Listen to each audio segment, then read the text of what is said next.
You got me on now? All right. Good to see all y'all tonight. And we're going to go back in and talk about Daniel. We're going to finish chapter 1 tonight. So we stopped last week on verse 8. I'm going to pick up on verse 8, and we're going to talk about it. And I got something here to read, and I got something else I might talk to you about before we get out of here, but we'll see. Verse 8. But Daniel purposed in his heart that he would not defile himself with the portion of the king's meat, nor with the wine that he drank. Therefore he requested of the prince of the eunuchs that he might not defile himself. And I wanted to start with that right there. And man, I already see typos everywhere. You see it there, verse 1, verse 8, chapter 1, verse 8. I have it there in your notes. Right underneath it, it says, what is the big deal, not thou, what is the big deal about food then? Think about this. Daniel has been deported not from, but from his country against his will. His wealth has been stolen. In my estimation, he has been castrated. His godly name has been changed to reflect the gods, not the pages, but the pagans, who defeated Jerusalem. He's been forced into indoctrination. To the best we can see, Daniel has not publicly protested until they're going to give him the best food and drink in Babylon. So you got to ask yourself, what is up with that? Okay. Now I want you to think about, and I know the type in there is just all up. I didn't proofread it, you can tell, but I want you to think about that. What is it that we would get upset with? What is it we get upset with now that's going on in America? I mean, think about it. Everybody's got their own hot buttons, whatever it is. And so what is it that cause you at work or with your family to argue and fuss and kick the dirt? You know? What is it that will cause us to lose our testimony over and cause us to lose our mind? Now Marty's there, okay? So don't I'm not pointing y'all, I'm saying us, okay? What is it that because we all have our own thing. Now, some people just get mad at everything, you know. Yeah, they just look for a reason, you know. But almost every one of us has got something we hold dear, okay. Whether it's your right to own a gun, whether it's your right to hunt, whether it's your right to your kid to go to a school safely, or whatever it is, you know. We all have our hot buttons. Okay, now I'm not trying to put yours out there. I'm just saying we all got it, okay? What is it that if you were in Babylon, because we are, if you were in Babylon, what is it that's going to cause you to lose your mind? Now you think about all the stuff that they done with Daniel. Daniel is a rich kid. You take that any way you want. He's in the king's palace. That's why they collected him up and brought him. He probably seen his father and others with their eyes put out, maybe even killed. Because that's what they done to part of it. He lost all of his livelihood. He lost his ability to procreate. Okay? They even took his name, okay? And now they stuck him in their school to learn about their religion and about what they believe. And so far as we know, he is not publicly. Now, I'm going to tell you, Daniel was a human. There's a lot of people that point out there's two people in the Bible besides Jesus that nothing's said bad about. Now, one of them's Daniel. Okay? Just because there's nothing said bad about them don't mean that they're perfect. Okay? They're not God. Joseph was not God, and neither is Daniel. All right? They had their weaknesses. So I guarantee you that him and the other 3 Hebrew boys is over there, I don't like this. I don't like this. But I bet they were praying about it, though. Okay? Now, with that said, Leopold, now Leopold is, in your notes that I gave you from last week on the back there, I say a little bit about Leopold. Leopold is a Lutheran.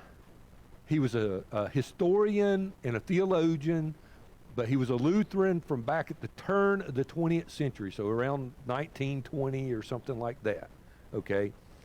But he was a critical commentator.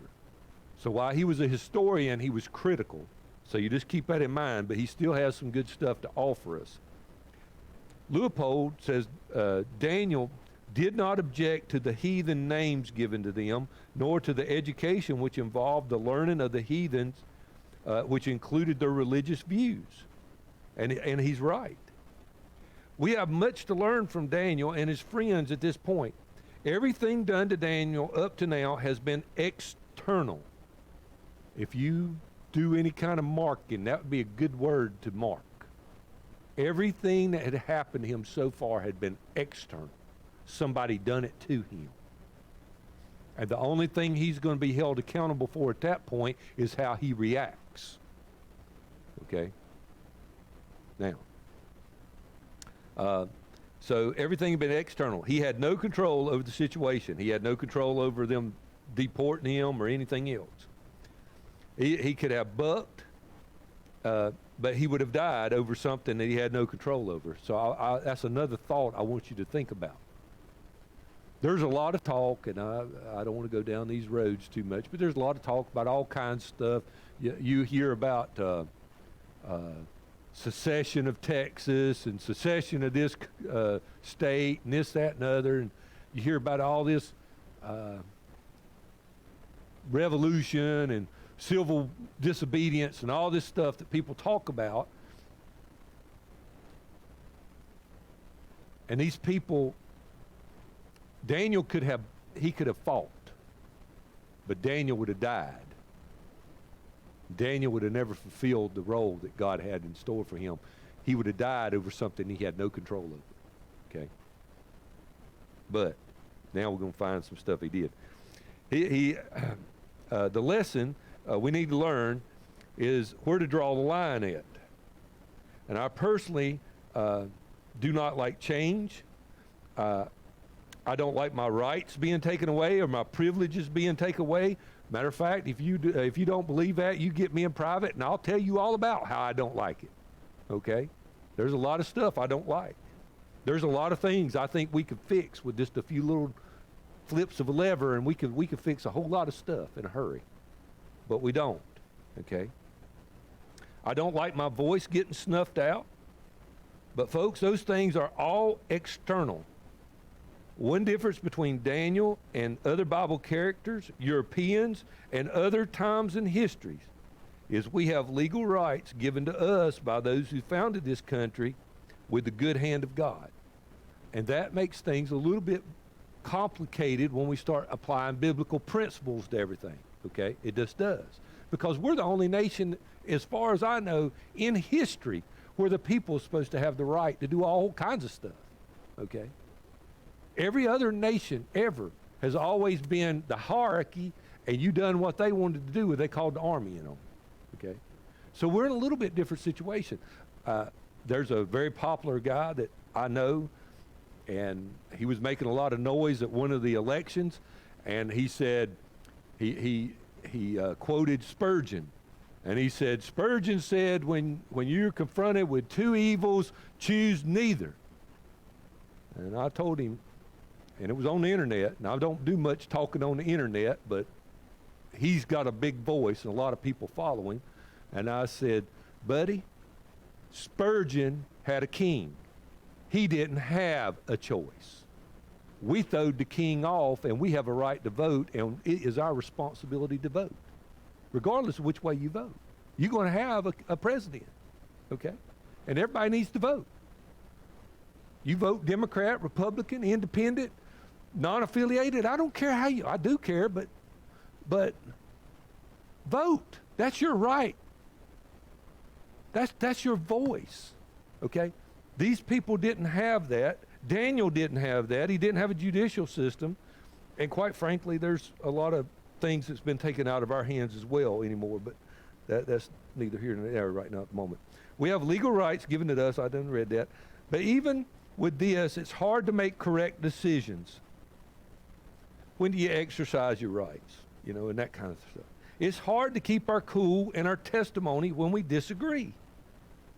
And this needs to be said. The climate in which we live today, you're seen as narrow-minded, not woke, therefore you're asleep, you're divisive, someone who has some type of phobia, stupid, or some other degrading term meant to bully you into silence if you disagree with the tide that's flowing. That has never been the case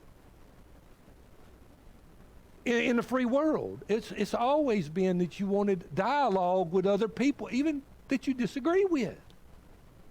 That's how you come to an agreement, is you disagree and you hear both sides. But it's just the way it is. This was never the idea of our founding fathers or our culture until lately. So what is the answer?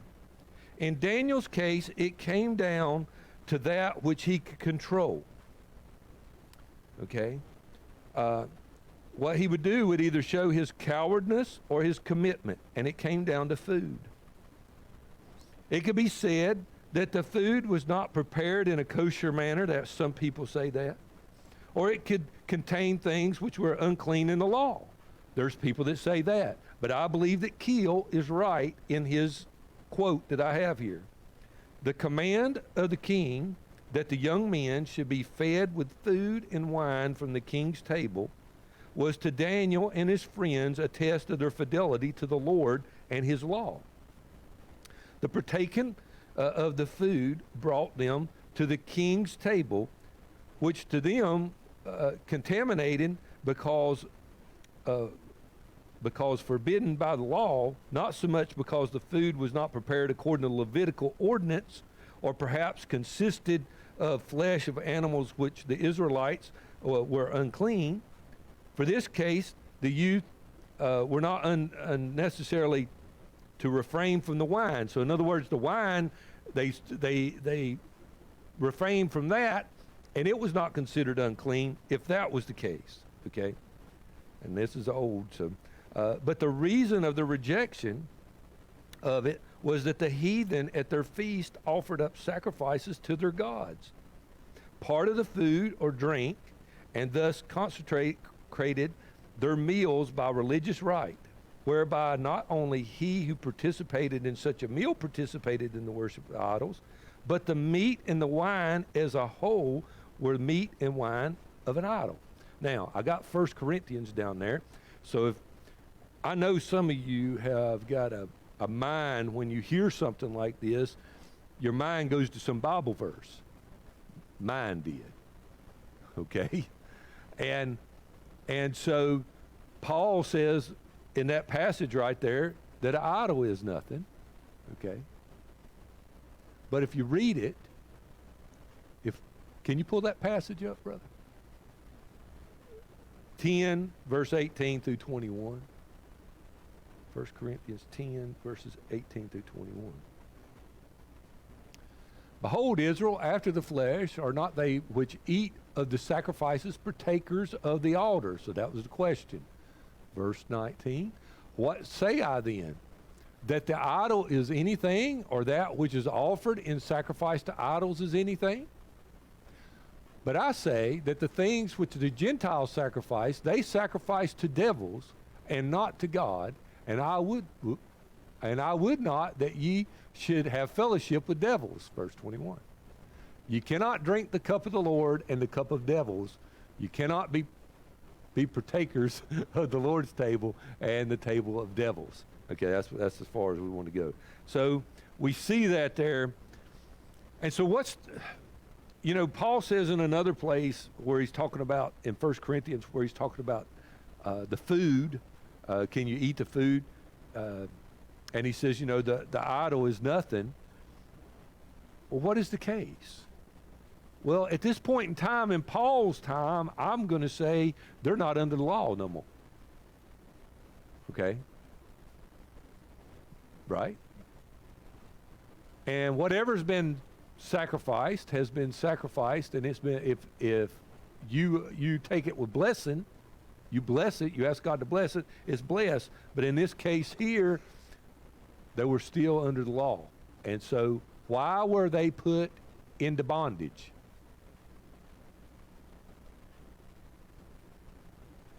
They did not keep the law.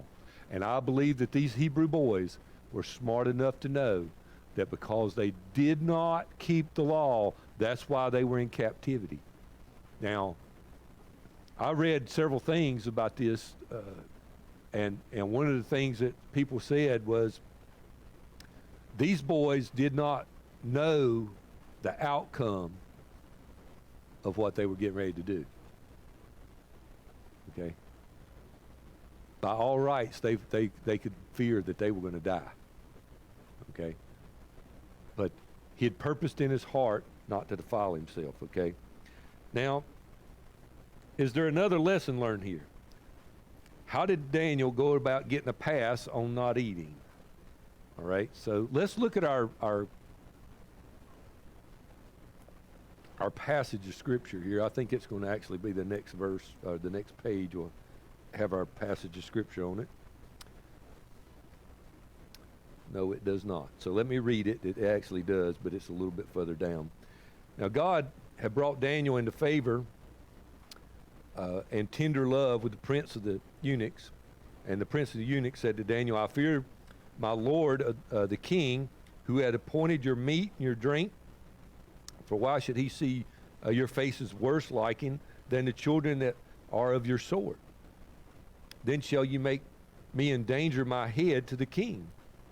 And Daniel, then said Daniel to Melzar, whom the prince of the eunuchs had set over Daniel, Hananiah, Mishael, and Azariah. All right.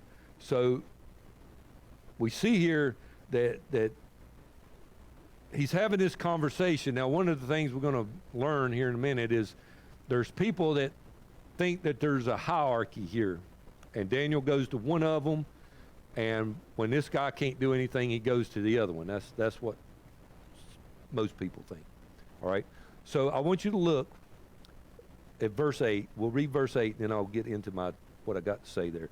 But Daniel purposed in his heart that he would not defile himself with a portion of the king's meat, nor with the wine which he drank. Therefore he requested the prince of the eunuchs that he might not defile himself. He did not flatly refuse to start with.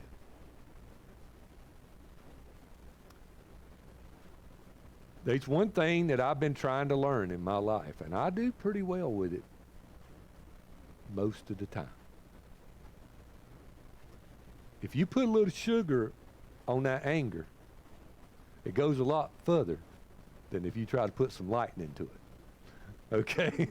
I mean, I'm just telling you. So he didn't flatly refuse.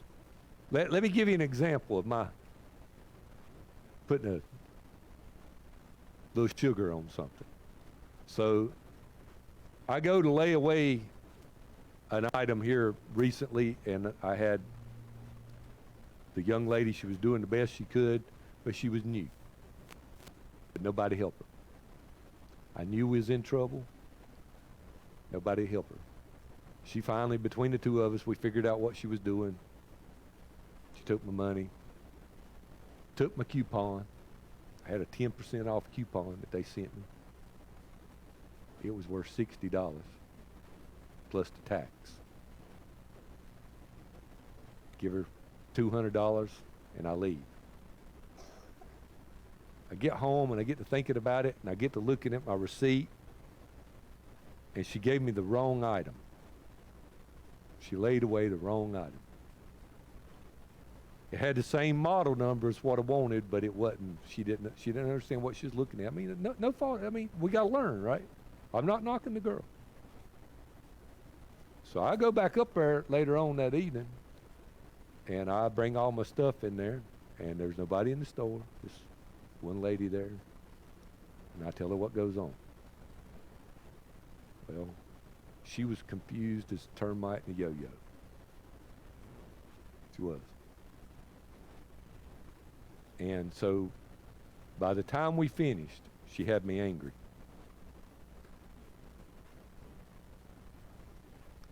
She was not going to give me my $60 coupon, nor the tax, because it was going to mess up her system. I was not happy. Y'all know what I make. $60 is more than 10% of what I make. Okay? I was not happy. So I asked her, I said, is your manager here? I am the manager. I said, okay. We found out that wasn't true. But anyway, I said, okay. She said, I can take your phone number and I can give it to the store manager tomorrow and he can call you. I said, that won't be necessary. I'm going to go up the ladder. And so I left and I went home and I made a phone call to the corporate office and talked to customer service. And Emily was so nice. I mean, and I was nice to Emily. I wasn't, and she's just like, I just appreciate you being nice.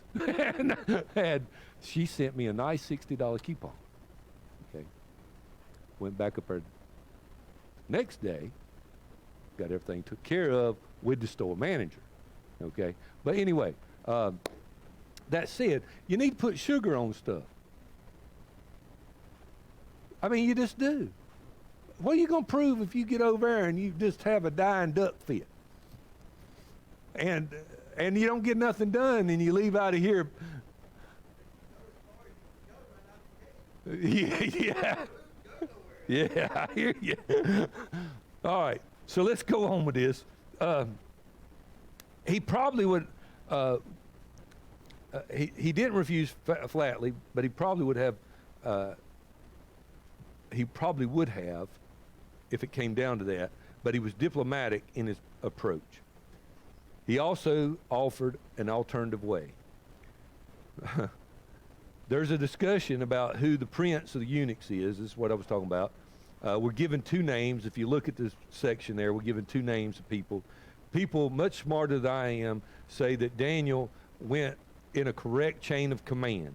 So again, that's what I tried to do practice as I was speaking to this lady. You're supposed to be the manager. You're not helping me. I'm going elsewhere. You know. So I don't know about how all that works. Okay, but it works for us tonight. That's the way we're going to say it. Is a chain command. We appeal to those immediately over us, and then we go up the ladder. Daniel did not use an aggressive language. Even when he speaks to the king later on, and his friends, when they speak to the kings later on, they buffer their words when they speak to these people in authority. So while he had settled in his heart what he would do, he tried diplomacy first. We need to be diplomatic when we're talking to people. Marty needs to learn that. Okay? All right. Walvoord says Daniel's handling of a difficult situation reflects his good judgment and common sense. So we'll reread verses 9 through 11. Now God had brought Daniel into favor. So who brought him? What Daniel had to first do? He had to pray, but there was something else happen. What happened in verse 8? He purposed in his heart. I guarantee you, after he made up his mind, he said, Lord, I'm going to try to please you, and I'm scared. Because I'm telling you, he's a boy. He's not a man. A man would be scared if he had any good sense. But he's a boy. When he meets with the king in 3 years, most of the commentators say he's almost 20. So he's a boy. All right? That's just the way it is. He's still a boy. All right? So God brought Daniel into good favor with the one that was over him. The prince of the eunuchs said to Daniel, I fear the Lord, the king. who had appointed your meat and your drink. So in other words, it's not in my hands. I'm just doing what I'm told, boy. All right. And but why should he see your? And this he's telling them why. Why should he see your faces worse than the other Hebrews? Is what he's saying. So what does that tell you? What does that tell you? If he's saying there's others that's like you, why should he see your faces worse? What is the other Hebrew boys that's there? They have chose, I'm going to go along and get along. I'm just going to go along with the flow. Okay?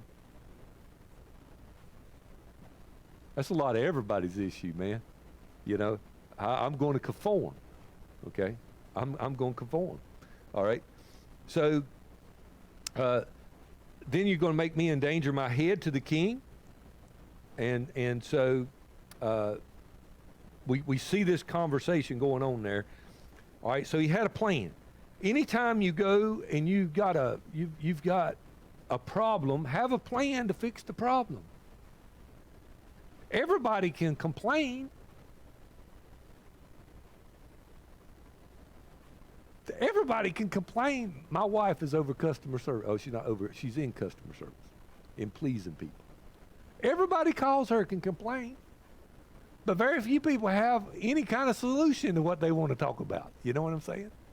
And so you need to have a plan. So he gives them a plan. Prove thy servants, I beseech thee, 10 days. So it's a 10-day trial period. And let them give us pulse to eat and water to drink. Then let our accountants be looked upon before thee, and the accountants of the children that eat the portion of the king's meat. And as thou seest, deal with thy servants. Okay? I don't think I did put this down at the bottom. If you look at the very bottom of it, it says pulse is not just beans. It's anything sown. So I think sown should be S-A-W-N. But it's any kind of vegetable that you could sow. And that's what would fall under that head right there. All right? So if you take that, this is what Walvoord said. Walvoord said that this is where he actually gets favor with the prince of it ought to fit right there. Because it's after he acts that God gives him favor with this man. All right? You know, God can give us favorable people. How many of you forgot about that $15,000 check that somebody wrote us back in the end of December? Never even heard of the man. Never even heard of the church. God can give you favor, man. It's not just for the charismatics. He can give us favor. Okay? How can two people put in for a job, same job, equally qualified, one get the job, another not? God can give you favor. Okay? My son, I'll brag on him a minute. My son will tell you right now, if he's talked to you and he'll tell you honestly, I hope none of his bosses is watching this. He'll say, I'm not the best engineer in our company. By far, I'm not the best engineer. But I'm sitting in on the board meetings. I'm sitting in on the project meetings. I'm at the meetings with the lawyers. See, God's gave him favor in the company he's at. You know what I'm saying? God can give you favor. I'm glad y'all got excited about it. I'm excited about it. Y'all don't have to be excited, okay? So he gives them pulse to eat. Verses 14 through 16. Verses 17 and following.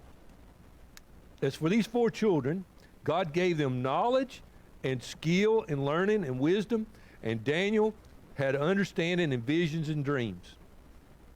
Now at the end of the days of the king had said he should bring them in, So this is the end of 3 years. Then the prince of the eunuchs brought them in before Nebuchadnezzar, and the king communed with them, and among them all was found none like Daniel, Hananiah, Mishael, and Azariah. Therefore stood they before the king, and in all matters of wisdom and understanding that the king required of them, he found them 10 times better than all the magicians and astrologers that were in his realm. And Daniel continued even to the first year of Cyrus. Okay, so let's look what I got here real quick, and then we'll go back and I'll maybe fill in some other blanks that's not that I don't have wrote down here. Notice God gave them knowledge and skill in learning and wisdom. Okay.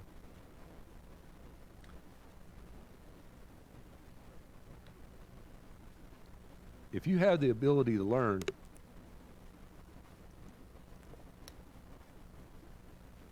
and I don't care what you learn. You can learn building trade, you can learn auto mechanics, learn wiring, learn how to run a machine. You have learning in book learning. If you have wisdom in handling finances, whatever it is, you need to thank God for it, because he's the one that gave you that ability. Okay? Whatever it is. He gave them this understanding. All right? God gave Daniel an added gift. He gave him the gift of dreams. So he understood visions and dreams. Now, this is not going to mean nothing today. Man, but next week, it's going to start meaning something. Okay? Because what God gives Daniel is a clear understanding of not only what's going to take place with the Hebrews, the Israelites, but also what's going to be the end of the Gentiles. He is going to lay out all the kingdoms of the world through Daniel, all the way to Jesus coming back. Okay? And he's also going to give the end of the Hebrews. And so he gives him this ability to interpret these dreams. All right? And so that's an added gift. I would also say this. I would tell you something, but I'm not going to get too far down that road, but I think it's also a curse. Now you think about that. If you could interpret dreams, or you could see into the future, that'd be heavy on your heart. You get to see what's coming next. Think about that. That'd be hard to handle. It would. And Daniel even didn't want to tell about it at times. We'll see that as we go through this. But it'd be hard to see the future. I tell people all the time, I'm not afraid to die. I just don't like the method. I don't want to see what's going to kill me. I don't want to see it coming. But I don't have a control of that. God does. All right? They were chosen from among others to learn the language, literature of the Chaldeans, so as to act wise men and counselors to the court. Now this here comes from Clarence Larkin. There was nothing wrong with that. There's nothing in the Christian religion that forbids the acquisition of knowledge or the study of sciences, although it is a pathway, here's the warning, beset with temptations that may lead to a loss of faith in God and his word. But in Daniel's case, there were no bad results. That's Clarence Larkin. Clarence Larkin died in 1929, so that came from him. A very educated man. He was a drafter, and he went from being an architect to being a preacher. Now I want to give you two quotes, and we're going to be done, from Clarence Larkin. This is the end of chapter 1 of his book on Daniel. There's a beautiful lesson for us all in this. Daniel and his companions had no hope of returning to their native land, at least not for 70 years, and they had every reason for falling into the customs of the land. They did not act as they did not because they foresaw that the end would be prosperity. Let me reread that. They did not act as they did because they foresaw the end would be prosperity. They had every reason to expect the reverse, yet the outcome was that Daniel was made the chief of the governors over all the wise men of Babylon, and the chancellor of Belshazzar, and the prime minister under Darius. Let us live, let us like Daniel live. And then he talks about a separated life. As Christians, we find ourselves captive in Babylon life of worldliness and pleasure that surround us. And many of us, instead of being transformed or conformed to the world, we have fallen into the spirit of the present evil age and are living a life of compromise, the outcome of which is a life of powerless and spiritual barrenness, the result of which is we have no dreams or visions of the things which God is waiting to reveal to us out of his holy word. Let us dare to be a Daniel in these days of Babylonian worldliness. Now, like I say, that book was published in 1929, right before his death. That was his statement back then. Could you imagine him bringing back now? I want to say one thing out of our last verse here. It says, and Daniel continued even into the first year of Cyrus. How long do we know Daniel was under Cyrus? Chapter 12 would tell us, I believe. We know Daniel was there to the third year of Cyrus. So we've got the liberals. It's, oh, well, so he continued to the first. That's not what he's saying. It's not what he's saying. He made it all the way through the Babylonian captivity until the Medo-Persians took over. It don't mean he died then. It means he made it all the way to then. Okay? Don't let the liberals trip you up. Okay? Just don't let them trip you up. You know? They got something bad to say about everything. All right? All right.